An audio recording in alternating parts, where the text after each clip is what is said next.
تہجد بڑی لاڈلی عبادت ہے، اپنی بات منوا کر رہتی ہے۔ تہجد پڑھا کرو، کوئی ملے نہ ملے خدا مل جاتا ہے۔ نصیب ہار جاتا ہے تہجد کی دعاؤں کے سامنے۔ تہجد میں آنکھ سے گرنے والے آنسو اکثر دعاؤں کی قبولیت کی وجہ بن جاتے ہیں۔ تہجد وہ نماز ہے جو بندے کو اپنے رب کے قریب لے جاتی ہے۔ تہجد ایک ایسا عمل ہوتا ہے جس میں بندہ اللہ سے اپنی ہر بات منوا لیتا ہے۔ تہجد کی توفیق بھی انہیں ملتی ہے جن لوگوں نے اپنے رب کو راضی کرنا ہوتا ہے۔ ناممکن چیزیں بھی ممکن ہو جاتی ہیں جب بات تہجد کی دعاؤں پہ آتی ہے۔ تہجد کے وقت اللہ وہ دعائیں بھی سن لیتا ہے۔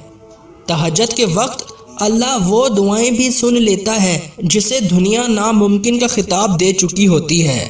تہجد عشق کی نماز ہے۔ تہجد بہت افضل عبادت ہے۔ فرض نمازوں کے بعد تہجد وہ واحد نماز ہے جو اللہ سے کن کہلوانے کی طاقت رکھتی ہے۔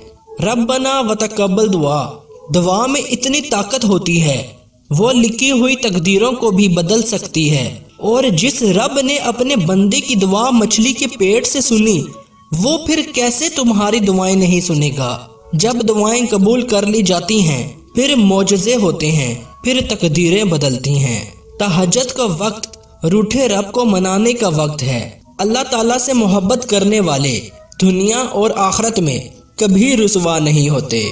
دنیا اور آخرت میں کبھی رسوا نہیں ہوتے۔ دنیا اور آخرت میں کبھی رسوا نہیں ہوتے۔